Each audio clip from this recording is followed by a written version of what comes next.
Monsieur le Président Emmanuel Macron, Mesdames, Messieurs les représentants de la communauté d'affaires des deux pays, Mesdames, Messieurs, chers amis, c'est un grand plaisir pour moi de participer ensemble avec le Président Macron à la réunion du Conseil d'entreprise franco-chinois. Tout d'abord, je tiens à adresser mes chaleureuses félicitations à l'organisation réussie de cette session et à exprimer mes salutations cordiales à tous les représentants des communautés d'affaires des deux pays. L'année dernière a marqué le 60e de relations diplomatiques sino-françaises. J'ai effectué sur invitation une visite d'État en France et j'ai eu l'occasion d'échanger des vues approfondies avec le président Macron et ensemble nous avons réalisé un consensus sur de nombreux sujets. Depuis plus d'un an, les relations sino-françaises ont beaucoup progressé et notre coopération économique et commerciale a gagné en volume et en qualité. Nous venons d'avoir des entretiens fructueux et nous avons réaffirmé notre attachement à l'esprit président à l'établissement de relations diplomatiques sino-françaises et notre décision de l'enrichir de nouvelles dimensions pionnières.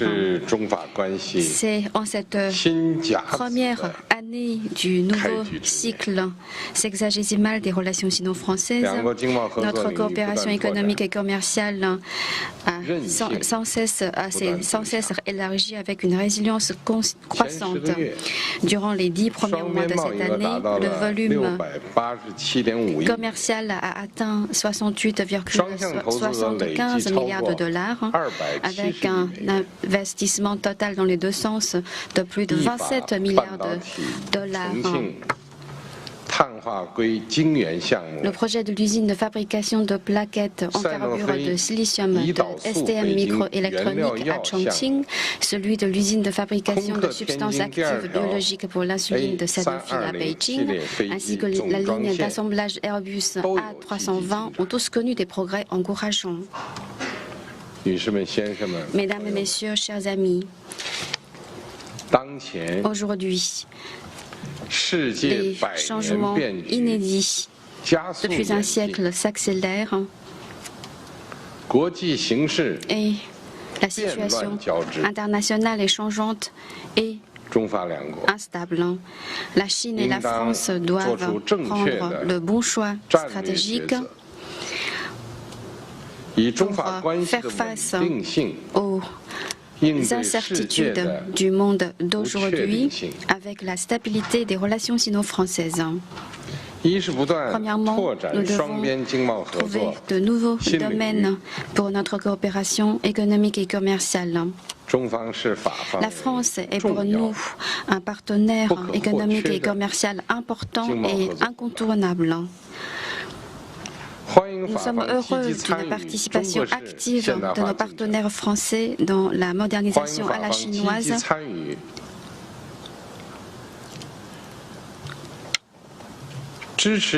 Et nous soutenons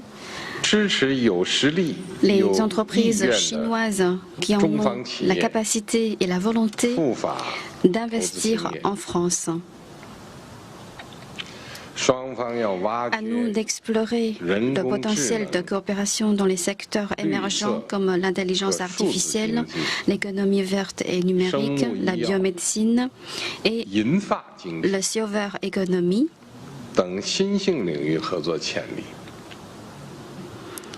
Et de continuer de promouvoir l'ouverture et la coopération en matière de chaînes de production et d'approvisionnement et d'offrir à nos entreprises un climat d'affaires équitable, transparent, non discriminatoire et prévisible. Deuxièmement, nous devons promouvoir un nouveau développement de la coopération mutuellement bénéfique Chine-Europe. Cette année marque le cinquantenaire des relations diplomatiques sino-européennes. Les relations économiques et commerciales entre les deux parties sont complémentaires et gagnant-gagnant. Et elles peuvent tout à fait réaliser un équilibre dynamique dans le développement. L'interdépendance n'est pas un risque. Et la convergence d'intérêts ne pose pas de menace. La Chine et la France doivent travailler pour que la Chine et l'Europe restent attachées au partenariat global stratégique pour ouvrir un nouveau 50 ans des relations sino-européennes. Troisièmement, apporter une nouvelle contribution ensemble à la réforme et au perfectionnement de la gouvernance mondiale. Cette année marque le 80e anniversaire de la victoire de la guerre mondiale antifasciste et de la création de l'ONU.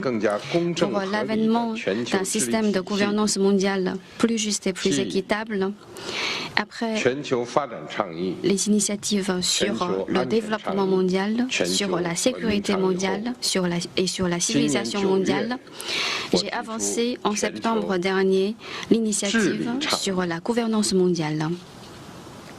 Nos deux pays doivent porter le véritable multilatéralisme, préserver ensemble la place et l'autorité de l'ONU, préserver le système commercial multilatéral centré sur l'OMS et fondé sur des règles, et apporter des énergies positives à la gouvernance mondiale. Monsieur le Président, Mesdames, Messieurs, chers amis, le 4e plénum du 20e comité central du PCC a adopté les propositions sur le 15e plan quinquennal.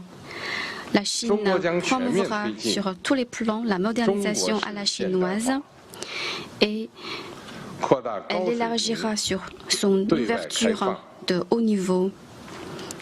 Et elle souhaite la bienvenue aux investisseurs, aux entreprises françaises pour partager ensemble les dividendes du développement de la Chine. Nous restons attachés à l'esprit des relations, de l'établissement des relations diplomatiques sino-françaises pour travailler ensemble à un développement solide des relations bilatérales et écrire ensemble de plus belles pages dans notre coopération. Je vous remercie.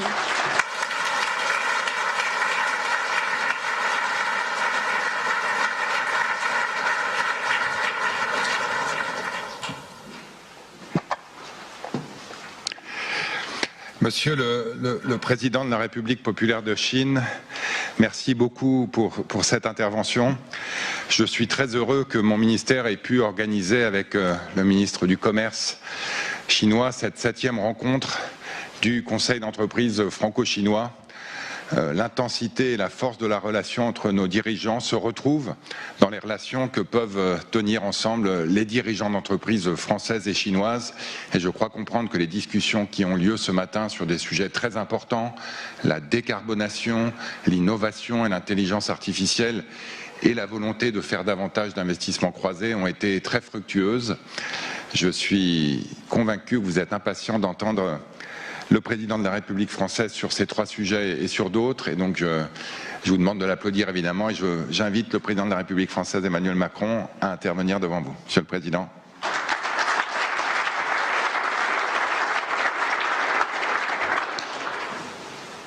Merci, Monsieur le Président, pour vos mots et votre propos à l'instant. Mesdames, Messieurs les ministres, Mesdames, Messieurs les dirigeants d'entreprise. Je tiens avant tout à remercier très sincèrement les entreprises présentes et nos hôtes chinois pour la qualité de leur participation et je sais combien vos échanges alimenteront aussi notre feuille de route commune. Cette discussion illustre aussi la qualité et le potentiel de coopération économique entre la Chine et la France et elle montre que lorsque nos entreprises et nos investisseurs travaillent de concert avec des résultats concrets, une volonté de se donner un cap, nous arrivons précisément à les mettre en œuvre.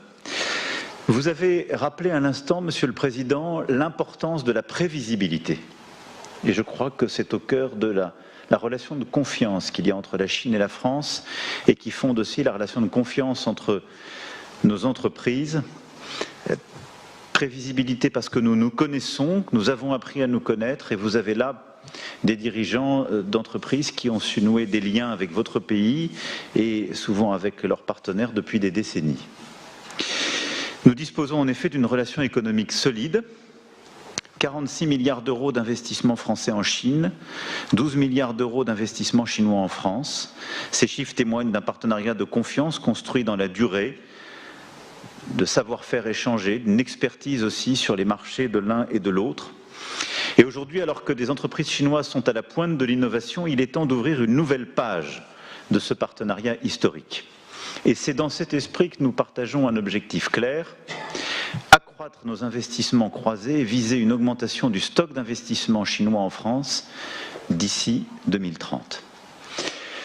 Nous l'avons dit, et cette relation bilatérale, au fond, est au cœur aussi de ce que nous voulons faire entre la Chine et l'Europe dans un moment extrêmement sensible de notre vie internationale. Le monde aujourd'hui est soumis à des déséquilibres économiques majeurs. Et il ne s'agit pas ici de stigmatiser qui que ce soit. Nous sommes co-dépositaires, au fond, d'une coopération nouvelle à lancer. Mais il y a aujourd'hui un déficit du reste du monde commercial à l'égard de la Chine qui est très, très important et qui est en train de devenir insoutenable, et un manque de consommation intérieure chinoise. Il y a des investissements insuffisants en Europe et un manque de compétitivité européenne. Et il y a des déficits jumeaux américains et une trop grande dépendance à l'égard des marchés extérieurs. La pire des manières de gérer ces déséquilibres, c'est la guerre commerciale.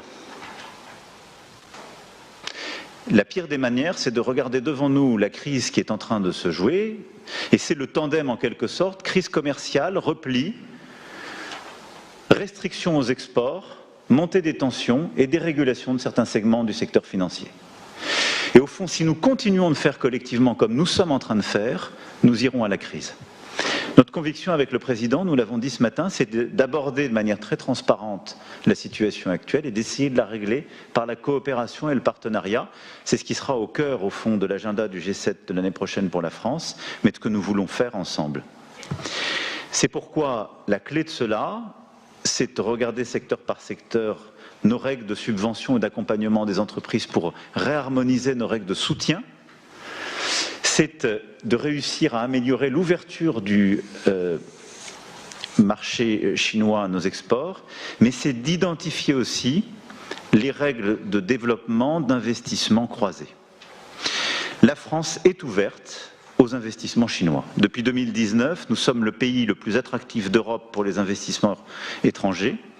Et donc tout naturellement, nous voulons accueillir davantage d'investissements chinois à travers des projets et des stratégies de réindustrialisation. Et c'est ça qui nous permettra d'enrayer le cycle dans lequel nous sommes. Et donc d'avoir des investisseurs, des entreprises chinoises qui participeront aux côtés de nos industriels européens au développement, à la création d'emplois sur notre sol, qui permettra d'avoir davantage de partenariats et d'assurer aussi les transferts de technologies. Ce qu'ont fait plusieurs entreprises françaises il y a de cela maintenant plusieurs décennies pour contribuer au développement chinois. Nous voulons accueillir davantage de projets chinois dans le domaine des batteries, de la mobilité décarbonée, de la robotique industrielle, du photovoltaïque, de l'éolien, pour ne citer que certains exemples où nous reconnaissons les avancées technologiques chinoises et où il y a une volonté justement d'avoir des projets mutuellement bénéfiques. À la lumière d'ailleurs de ce que nous avons su faire ces dernières années, je pense évidemment au succès de l'investissement d'Envision à Douai, pour n'en citer qu'un, dans les Hauts-de-France, en partenariat avec Renault. La première ligne est entrée en production en juin 2025 et elle illustre exactement cette approche. On peut penser aussi au projet d'investissement conjoint entre XTC et Orano, Dunkerque, Axence et Minmetals New Energy Materials, Holosolis et Trina Solar, et au projet porté par Dasolar dans le photovoltaïque, ou aux discussions en cours de certains partenaires chinois avec notre gigafactory française de batteries, Vercor. Tous ces projets sont la preuve que s'ils s'inscrivent dans une logique industrielle de long terme et qu'ils sont fondés sur une logique partenariale, ils trouvent chez nous un terrain favorable pour se développer. Et en particulier une électricité décarbonée et compétitive, un écosystème d'innovation mature, une main-d'œuvre hautement qualifiée et un accompagnement public clair, stable et prévisible. Cette dynamique s'inscrit aussi dans une ambition européenne à la fois ouverte et exigeante pour nous donner les moyens de réussir les grandes transitions qui se présentent à notre continent. Je ne pourrais pas être complet sur notre objectif de rééquilibrage sans évoquer l'enjeu des exportations françaises.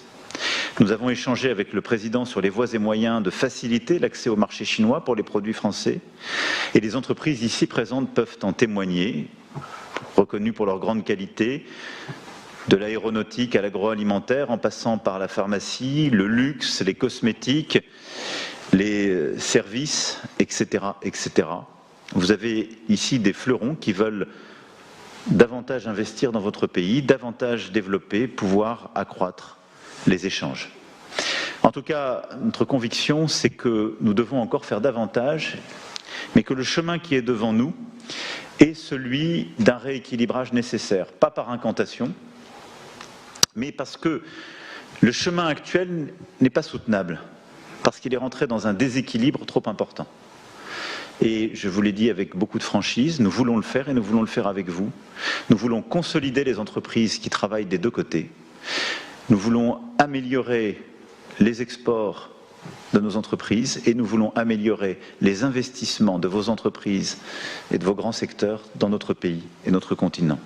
Le prochain sommet de Choose France sera une occasion importante d'annoncer de nouveaux investissements chinois de qualité en cohérence avec nos objectifs partagés et ainsi de nous assurer que la relation bilatérale est évidemment au service de la prospérité de nos deux pays, mais également au service d'une coopération permettant le rééquilibrage macroéconomique international. Je vous remercie pour votre attention.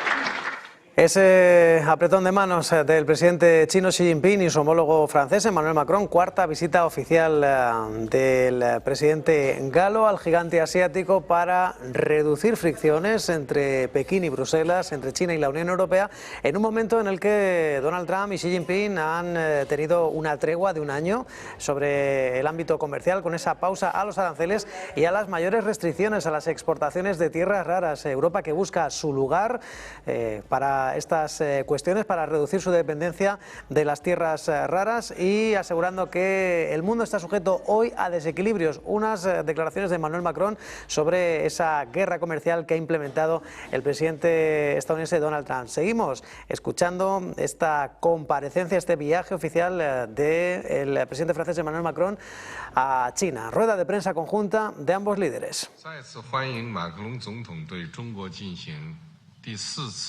国事访问。刚才我们进行了友好。Tout à l'heure, nous avons eu des échanges amicaux, francs et fructueux.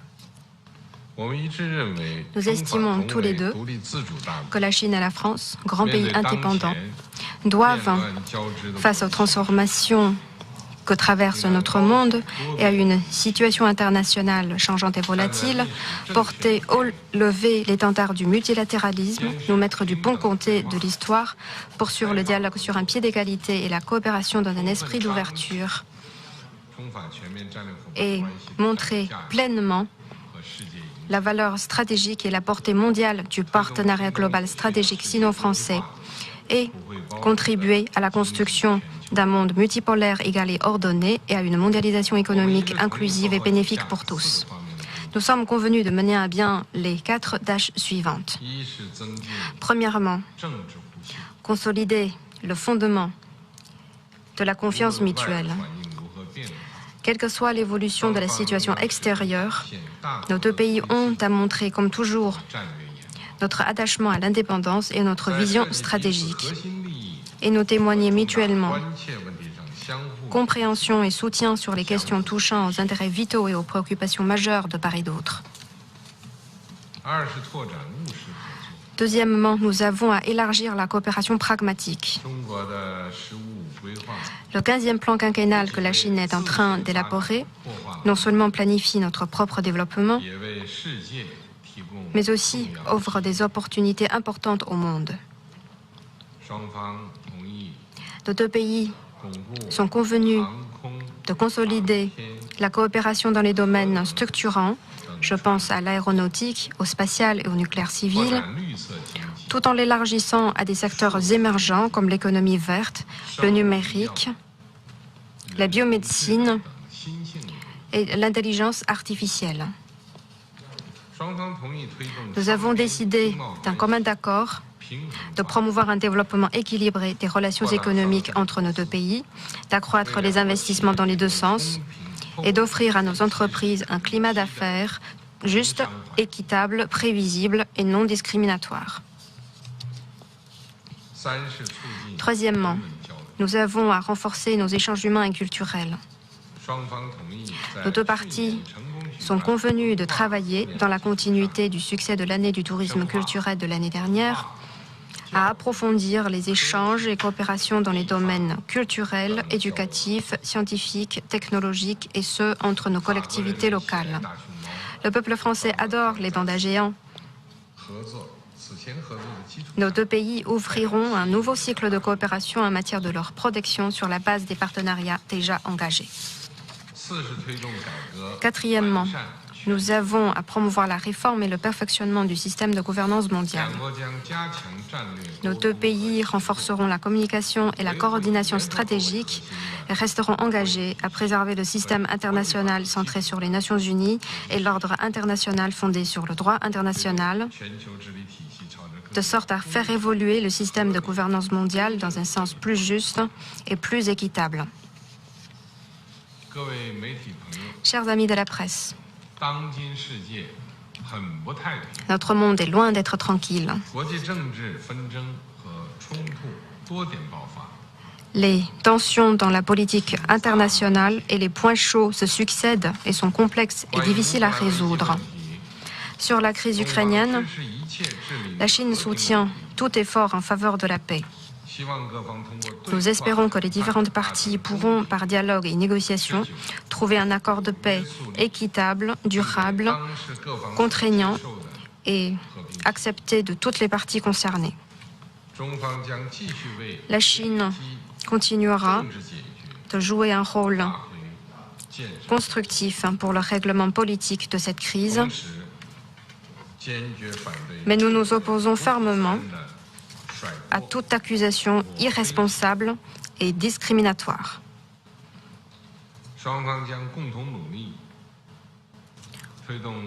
Sur la question palestinienne, nos deux pays œuvreront ensemble à un règlement complet, juste et durable au plus tôt. La Chine fournira à la Palestine une aide de 100 millions de dollars américains pour contribuer à l'apaisement de la crise humanitaire et soutenir la reconstruction de Gaza. Chers amis de la presse, poursuivre l'ouverture, c'est une politique fondamentale de la Chine. Les portes de la Chine ne vont que s'ouvrir encore davantage. Durant la période du 15e plan quinquennal, la Chine travaillera à un développement de haute qualité par l'approfondissement de la réforme sur tous les plans, appliquera en profondeur la stratégie d'accroissement de la demande intérieure, élargira l'accès au marché tout en ouvrant davantage de domaines sur l'extérieur et favorisera une répartition transfrontalière rationnelle et ordonnée des chaînes industrielles et d'approvisionnement. Cela ouvrira des possibilités encore plus vastes pour la coopération entre la Chine et la France.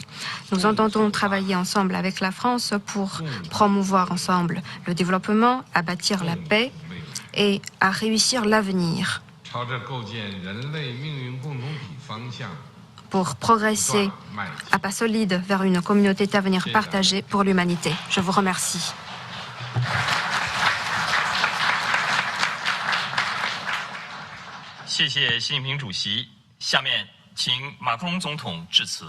Merci, Monsieur le Président. Maintenant, j'invite le Président Emmanuel Macron à prendre parole.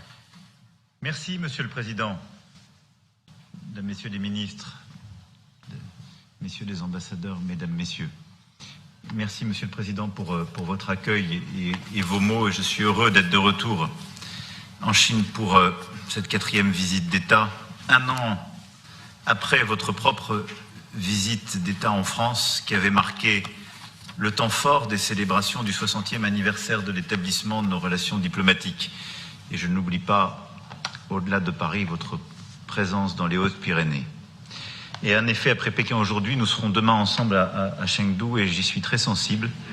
Je veux vous remercier de ce geste et cela illustre notre attachement commun à ancrer chaque moment fort de la relation bilatérale franco-chinoise dans un territoire, une province, en Chine comme en France. Et je garde vivante à l'esprit mes visites à Xi'an, Shanghai, Canton. Comme je le sais, vous avez présent à l'esprit vos visites dans les Hautes-Pyrénées que j'évoquais ou à Beaulieu-sur-Mer en 2019. Ce dialogue que nous entretenons repose sur la confiance, la compréhension mutuelle et la volonté d'agir ensemble dans un contexte international extrêmement incertain, jalonné par les crises, vous l'avez rappelé à l'instant, et notre volonté est aussi que ce dialogue puisse nourrir la feuille de route sino-européenne. Vous savez combien la France veut et œuvre à une plus grande autonomie stratégique européenne. Et dans ce cadre, nous souhaitons travailler dans un esprit positif avec la Chine sur la base d'une relation équilibrée, fondée sur l'égalité et le respect mutuel. Et c'est exactement ce qui a nourri nos discussions de ce matin. Et je voudrais en rendre compte simplement au travers de 3 aspects. Un agenda pour la stabilité géopolitique, un agenda pour l'équilibre économique et un agenda pour la soutenabilité environnementale.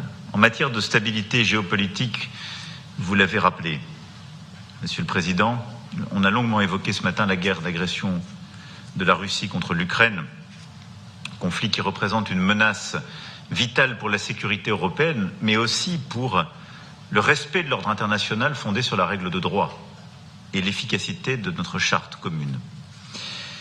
Je crois que nous mesurons l'un et l'autre la gravité de la situation et la nécessité d'avoir une paix, en effet, robuste et durable. Vous savez combien la France y est engagée et je souhaite que nous puissions renforcer notre coopération dans ce cadre. En tant que membre permanent du Conseil de sécurité des Nations Unies, nous avons une responsabilité particulière et je crois que nous devons tout faire pour que justement les compromis soient trouvés, mais que derrière le droit international soit préservé et que la stabilité soit tenue dans la durée. J'espère que la Chine pourra se joindre à notre appel et à nos efforts pour parvenir dans les meilleurs délais à tout le moins à un cessez-le-feu sous la forme d'un moratoire sur les frappes visant les infrastructures critiques. C'est clé pour l'hiver qui vient, puisqu'aujourd'hui les infrastructures civiles et en particulier énergétiques sont toujours sous le feu russe, mais plus largement que nous arriverons à œuvrer ensemble pour cette paix juste et durable, c'est-à-dire respectueuse du droit international.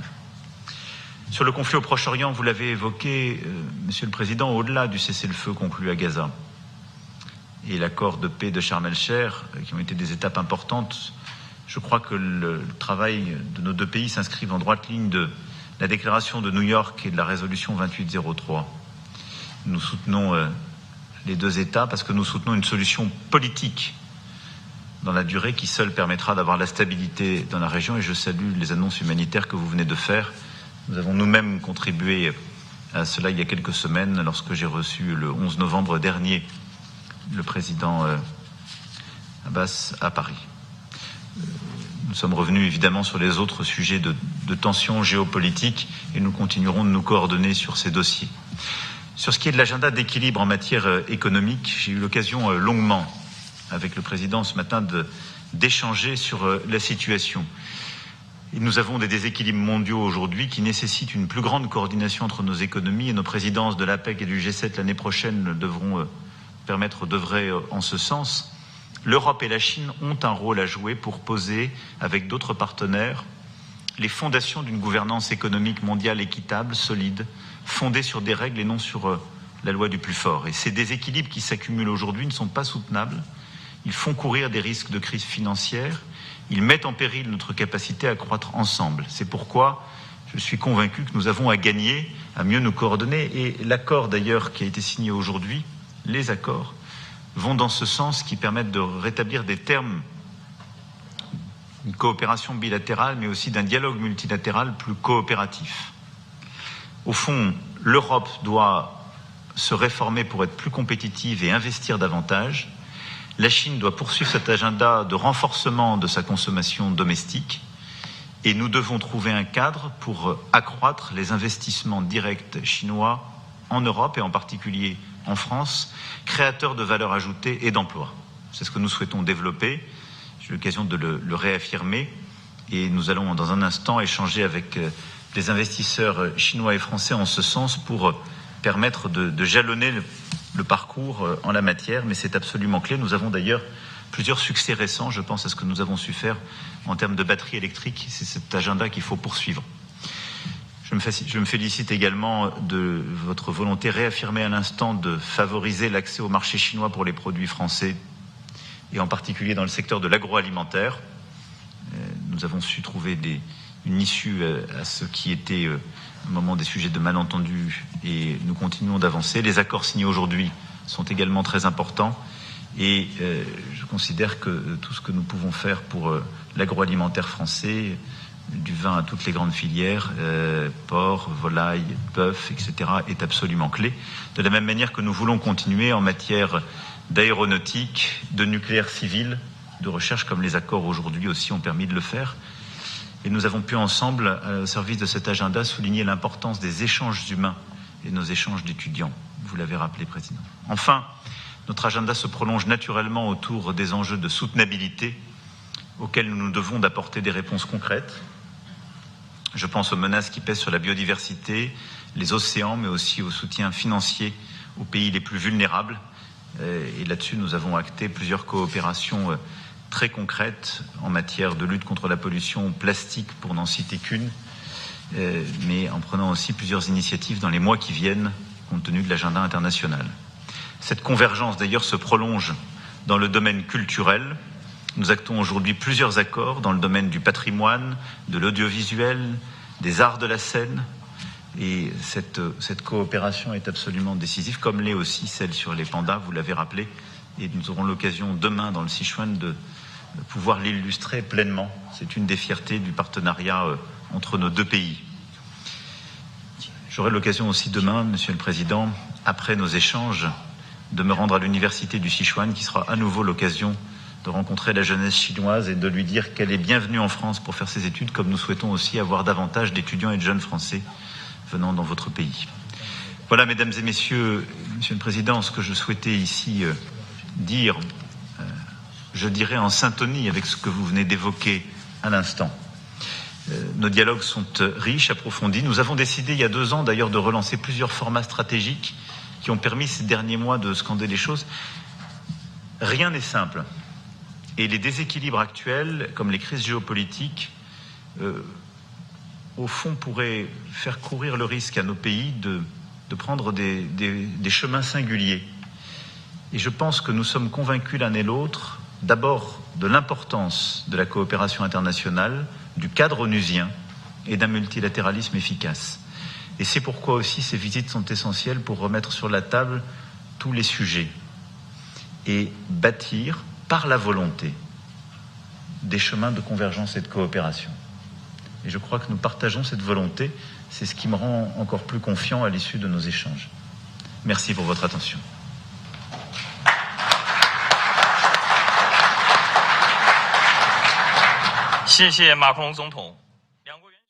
El agradecimiento del presidente chino Xi Jinping a Emmanuel Macron en esa nueva visita de Estado del presidente francés. Han hablado de diversos aspectos internacionales, abogando por la paz en Ucrania, por la estabilidad en Oriente Medio, por la solución de los 2 estados, Israel y Palestina, y otros muchos asuntos. Este ha sido el momento en riguroso directo desde Pekín, con esa visita del presidente francés Emmanuel Macron, pero antes les vamos a mostrar también otro momento previo, ese recibimiento y esa primera reunión en la que, recordemos, tenían ese encuentro bilateral, las 2 delegaciones.